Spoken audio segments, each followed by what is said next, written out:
High court के आदेश के बाद चारधाम यात्रा की तैयारी में सरकार जुट गई है और 18 सितंबर से औपचारिक तौर से चारधाम यात्रा की शुरुआत हो जाएगी। कल से औपचारिक तौर से शुरू होगी चारधाम यात्रा। ये बड़ी खबर आपको बता रहे हैं। यात्रा से पहले यात्रियों को देवस्थानम बोर्ड पर रजिस्ट्रेशन कराना होगा।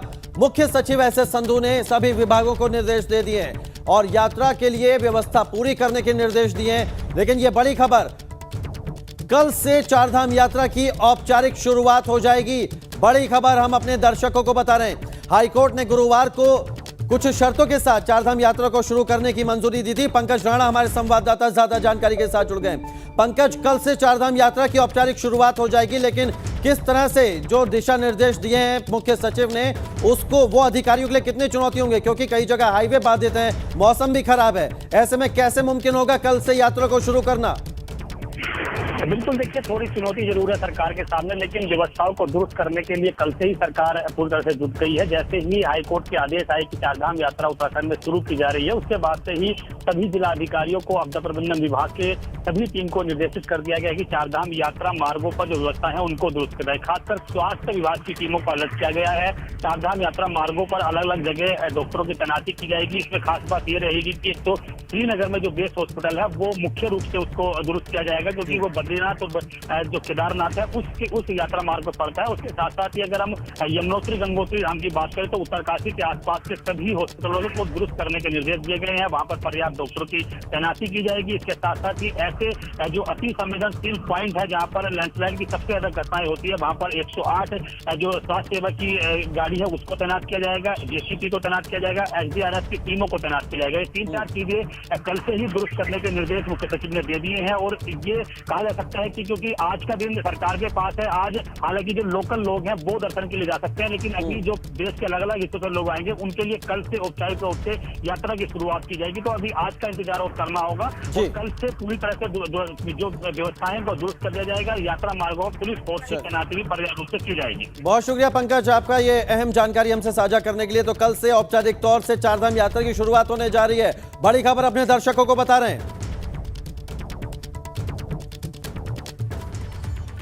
चारधाम यात्रा को हाईकोर्ट से हरी झंडी मिलने के बाद गंगोत्री धाम के तीर्थ पुरोहित और यात्रा से जुड़े कारोबारी खुश हैं। इनका मानना है कि यात्रा शुरू होने से उनकी रोजी रोटी चलेगी, जिससे उनके सामने आया आर्थिक संकट काफी हद तक दूर होगा। को लेकर फैसला आया है, उसका हम बहुत बहुत स्वागत करते हैं कि चारधाम यात्रा पर जो अभी तक प्रतिबंध लगाया था वो उच्च न्यायालय ने हटा दिया है और अब ये सरकार का आगे की क्या गाइडलाइंस SOP होती हैं उस पर ही निर्भर रहेगा ये यात्रा किस तरीके से चलेगी, कौन सी गाइडलाइन के हिसाब से चलेगी। लेकिन मैं बहुत बहुत बधाई देता हूँ माननीय उच्च न्यायालय।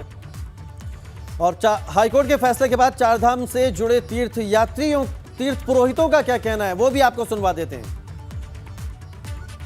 कई समय से जो है ना चारधामों की आजीविका जो ठप पड़ी हुई थी उसमें कुछ सुधार आएगा और माननीय मुख्यमंत्री जी ने सफल प्रयास किया और मैं आगे उनसे निवेदन करूंगा जिस प्रकार से आपने चारधाम यात्रा खोलने में व्यक्तिगत रुचि दिखाई है उसी प्रकार से आप इस देवस्थानम बोर्ड को जो उत्तराखंड सरकार पूर्व में त्रिवेंद्र सिंह रावत जी के द्वारा थोपा गया था उसको भी निरस्त करेंगे। क्योंकि यह मामला केवल तीर्थाटन जो तीर्थ पुरोहित हैं, पुजारी हैं, पंडित हैं उन्हीं तक सीमित नहीं है, बल्कि इसमें हज़ारों वो लोग हैं जो पर्यटन व्यवसाय से जुड़े हैं, ट्रैवलिंग एजेंसी से जुड़े हुए हैं, होटलिंग व्यवसाय से जुड़े हुए लोग हैं, घोड़े खच्चर कंडी वाले लोग हैं, सब लोग प्रभावित हो गए थे। और इसी यात्रा काल के 4 महीने बाद अभी तक यात्रा नहीं हो पाई थी। स्कूलों के लोगों की आर्थिकी पूरी तरह से प्रभावित हो गई थी।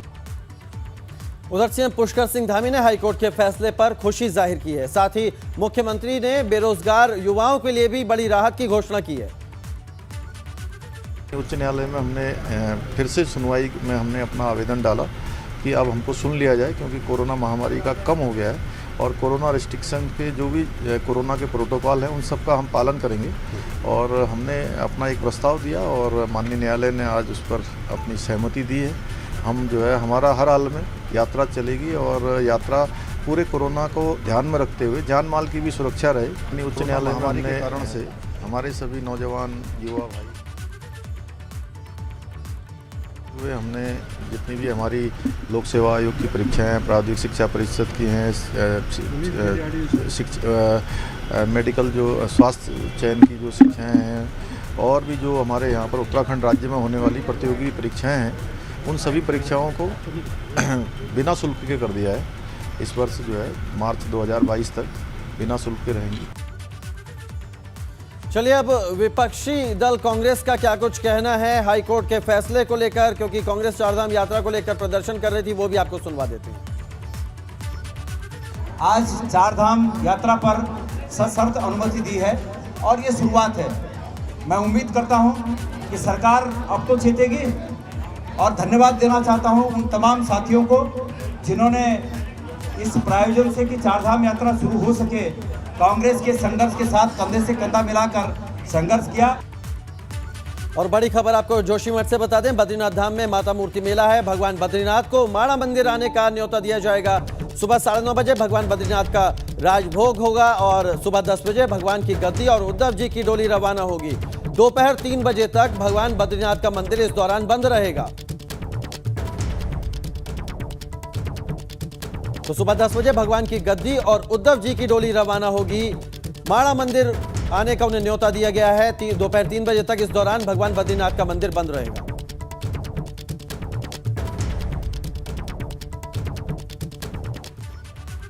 चलिए अब उत्तरकाशी से एक बड़ी खबर बता दें। धरासू यमुनोत्री नेशनल हाईवे 94 खुल गया है। ब्रह्मखाल और पनोत के पास नेशनल हाईवे को खोल दिया गया है। नेशनल हाईवे विभाग ने राहत की सांस ली है। पिछले कई दिनों से रास्ता खोलने में दिक्कत हो रही थी। और दूसरी तस्वीर भी हम आपको दिखा रहे हैं। उत्तरकाशी जिला मुख्यालय में जबरदस्त बारिश हो रही है।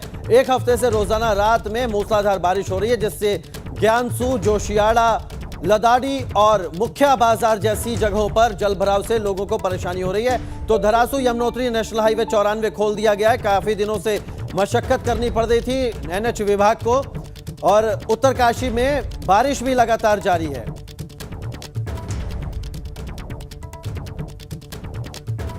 उत्तराखंड चुनाव के लिए बीजेपी प्रभारी टीम का दौरा है। आज दौरे का दूसरा दिन है। बीजेपी प्रभारी टीम के दौरे का आज दूसरा दिन है और आज चुनाव प्रभारी प्रहलाद जोशी और सह प्रभारियों की बैठक होगी। पार्टी कार्यालय में भाजपा कोर ग्रुप की बैठक होगी और इस बैठक में सांसद, पार्टी के पदाधिकारी और कोर ग्रुप के सदस्य मौजूद रहेंगे।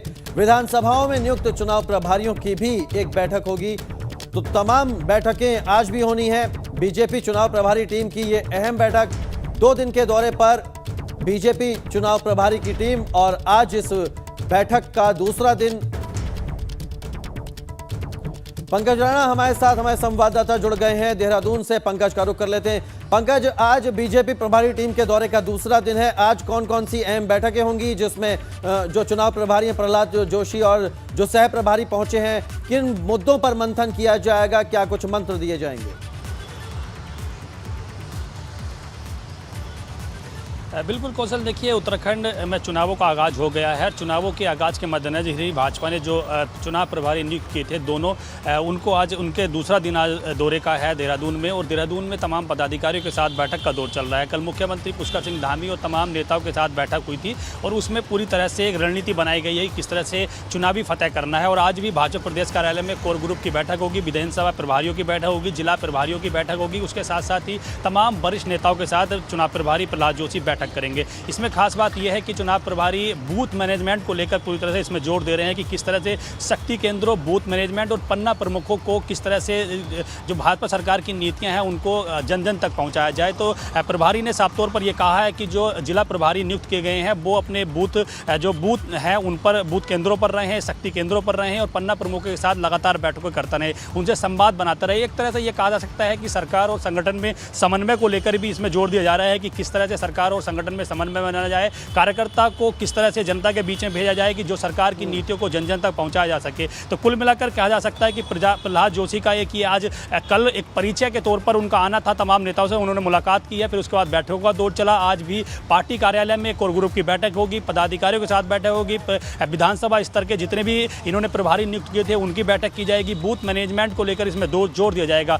खासतौर पर कहा जा सकता है कि एक फीडबैक वो ले रहे हैं कि किस तरह से यहाँ पर काम किया जा रहा है, संगठन किस तरह से काम कर रहा है, सरकार किस तरह से काम कर रही है, उन सभी चीज़ों का फीडबैक ले जा रहा है और ये फीडबैक लेकर दिल्ली हाईकमान तक जाएगा। दिल्ली हाईकमान के बाद ये पूरी जानकारी दी जाएगी कि जो भाजपा संगठन है प्रदेश में इस तरह से काम कर रहा है, सरकार की नीतियों को जन जन तक पहुँचाने का वो काम कर रहा है। उसके बाद टिकटों को लेकर भी इसमें मंथन किया जाएगा कि किस तरह से वो एक ये भी फीडबैक ले रहे हैं कि हमारे जो विधायक हैं, भाजपा के जो विधायक हैं, वो किस तरह से भाजपा विधायक जनता के बीच में जा रहे हैं, किस विधायक ने पिछले 4 साल में जनता के सापेक्ष काम किया है, उनकी नीतियों पर खरा उतरा है, सरकार के कामों को किस तरह से उन्होंने जनता के बीच में उतारा है। इन तमाम चीज़ों का फीडबैक लेकर वो दिल्ली जाएंगे। दिल्ली में तमाम जो पदाधिकारी हैं उनके साथ बैठक करेंगे। तो कहा जा सकता है कि इसमें एक टिकटों को लेकर भी मंथन किया जाएगा कि भाजपा के जो वर्तमान विधायक हैं वो किस तरह से जनता के बीच में जा रहे हैं, क्योंकि इस तरह की अकुशल सूचना मिली है कि भाजपा के कई विधायक हैं।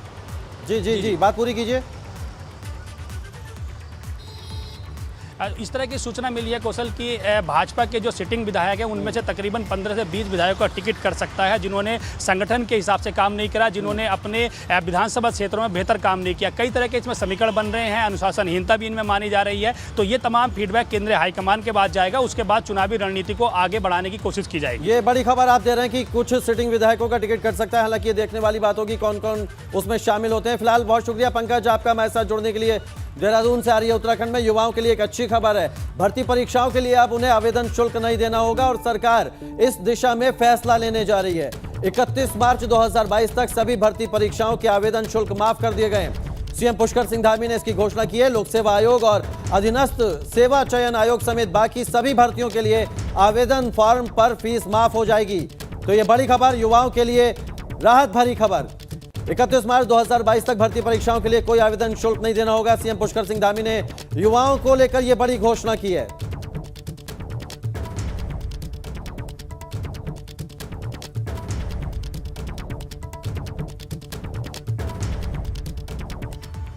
चलिए एक और बड़ी खबर आपको बता दें। परिवर्तन यात्रा को लेकर आज रणनीति बनेगी और यात्रा को लेकर कांग्रेस आज अंतिम रणनीति बनाएगी। 18 सितंबर से हरिद्वार से परिवर्तन यात्रा का दूसरा चरण है, उसकी शुरुआत हो रही है। परिवर्तन यात्रा के दूसरे चरण की शुरुआत हर की पौड़ी से होगी। हर की पौड़ी से परिवर्तन यात्रा के दूसरे चरण की शुरुआत होगी। हरिद्वार की सभी 11 विधानसभा क्षेत्रों में यह परिवर्तन यात्रा जाएगी। कुमाऊं के बाद अब गढ़वाल में परिवर्तन यात्रा का आगाज हो रहा है कांग्रेस की। 18 सितंबर से हर की पैड़ी से इस परिवर्तन यात्रा की शुरुआत होगी। दूसरे चरण का पहला दौर होगा जब कल इसकी शुरुआत होगी हरिद्वार की हर की पैड़ी से। तो कुमाऊं के बाद अब गढ़वाल में कांग्रेस की परिवर्तन यात्रा है। 18 सितंबर से हरिद्वार से इसकी शुरुआत होगी। चलिए इसी के साथ एक और बड़ी खबर आपको बता दें। देहरादून में डेंगू के मामले बढ़ने से चिंता बढ़ गई है। दून में गुरुवार को डेंगू के 2 और मरीज मिले हैं। सेलाकुई और क्लेमेंट टाउन में डेंगू के मरीज मिले हैं। राजधानी दून में डेंगू के कुल 17 मरीज हैं। बड़ी खबर आपको बता रहे हैं, गुरुवार को डेंगू के 2 और मरीज मिले हैं देहरादून में।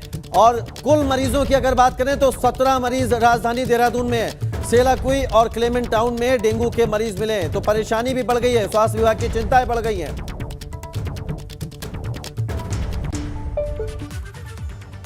और देहरादून से ये बड़ी खबर है, जहां स्कूल से नाबालिग छात्राओं के गायब होने का मामला है। दोनों नाबालिग छात्राओं को पुलिस ने बरामद कर लिया है।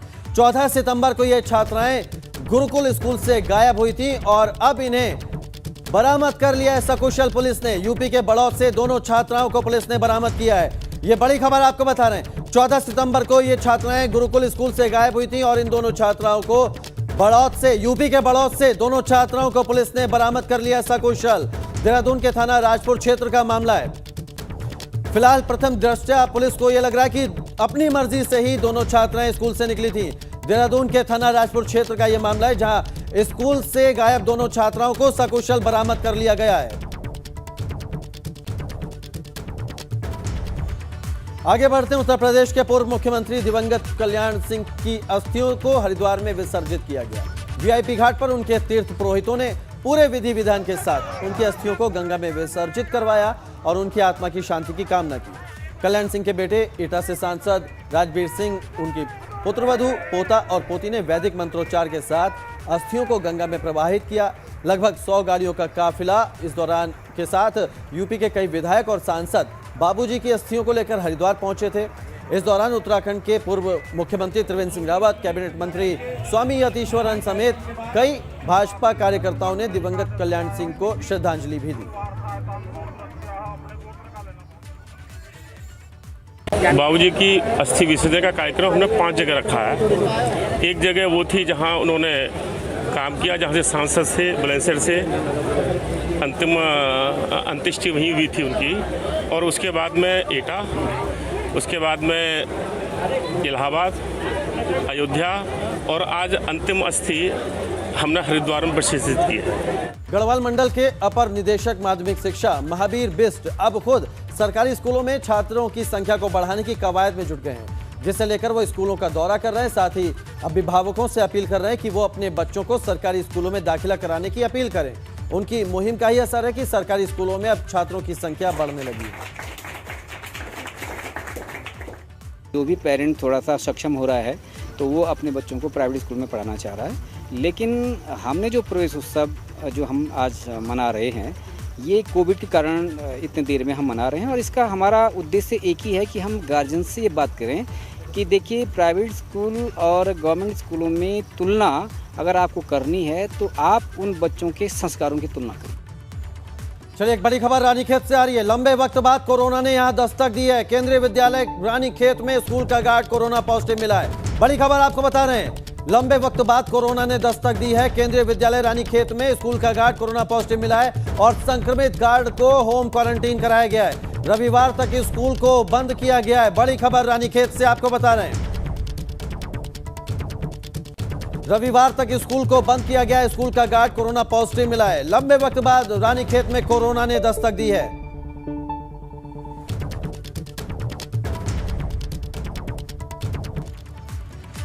मसूरी से अगली खबर, जहां बॉलीवुड एक्टर विक्रांत मसीह ने मसूरी में वैक्सीन लगवाई, कोविड वैक्सीन। कोविशील्ड की फर्स्ट डोज उन्होंने लगवाई और लोगों को भी वैक्सीन लगवाने के लिए प्रेरित किया। बॉलीवुड एक्टर विक्रांत मसीह ने मसूरी में सिविल हॉस्पिटल में कोविशील्ड की पहली डोज ली और साथ ही मसूरी के जो लोग हैं उनसे भी अपील की कि वो भी आगे आएं और वैक्सीन लगवाएं और दूसरों को भी वैक्सीन लगाने के लिए प्रेरित करें।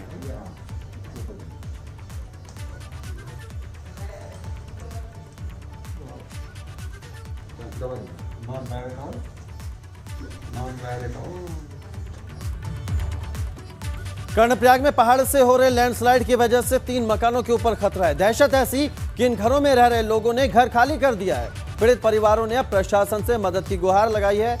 तो ये तस्वीरें कर्णप्रयाग की हैं, जहां पर दहशत की वजह से कई घर खाली हो गए हैं। पहाड़ से जो मलबा आ रहा है उससे इन घरों में जो लोग रह रहे हैं उनमें दहशत है। ऊपर से भी जंगल का पूरा पानी आ रहा है। हमारे मकान पे कोई भी सरकार की तरफ से कोई न कोई वो बनी हुई है, नालियाँ वगैरह कुछ बनी हुई नहीं है। 44 साल की नौकरी करके बिजली में नौकरी करके अब जो है सारा पैसा यहाँ लगाया, यहाँ जो है सब बर्बाद हो गया। मतलब खटीमा में पुलिस ने अवैध खनन के खिलाफ कार्रवाई किया। पुलिस ने अवैध खनिज से भरी 3 ट्रैक्टर ट्रॉलियों को सीज कर दिया है। पुलिस ने चेकिंग की तो पता चला कि इनके पास खनन सामग्री से जुड़े कागजात नहीं है, जिस वजह से इन्हें सीज किया गया।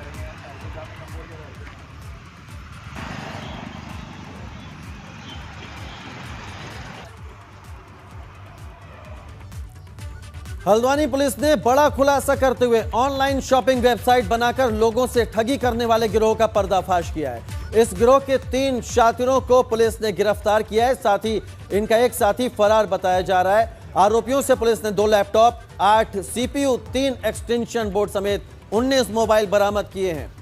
आनंदपुरी फेज 3 निवासी अंकित शाह से पिछले महीने थाना मुखानी में तहरीर दी गई थी, जिसमें बताया गया था कि ऑफर ऑल टाइम के नाम से वेबसाइट से उन्होंने एक जैकेट खरीदी थी, जिसको खरीदने के चक्कर में उनके साथ लगभग 1000 की जैकेट के बदले उन्हें 23,000 रुपए चुकाने पड़े। तो इस तरह से ये ठगी करते थे और पुलिस ने इस ऑनलाइन शॉपिंग के जो ठग थे उन्हें गिरफ्तार किया है।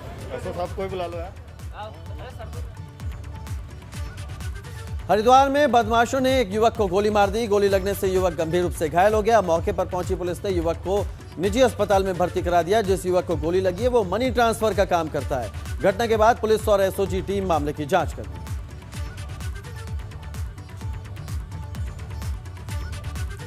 तो देहरादून में स्वच्छता ही सेवा कार्यक्रम का आयोजन किया गया। ये आयोजन 2 अक्टूबर तक चलेगा। देहरादून के विकास भवन से स्वच्छता रथ और नुक्कड़ नाटक की टीम को मुख्य विकास अधिकारी ने हरी झंडी दिखाकर रवाना किया। कार्यक्रम का उद्देश्य साफ सफाई के प्रति जन समुदाय को जागरूक करना है। तो स्वच्छता रथ को रवाना किया गया, साफ सफाई के प्रति लोगों को जागरूकता का संदेश दिया जाएगा।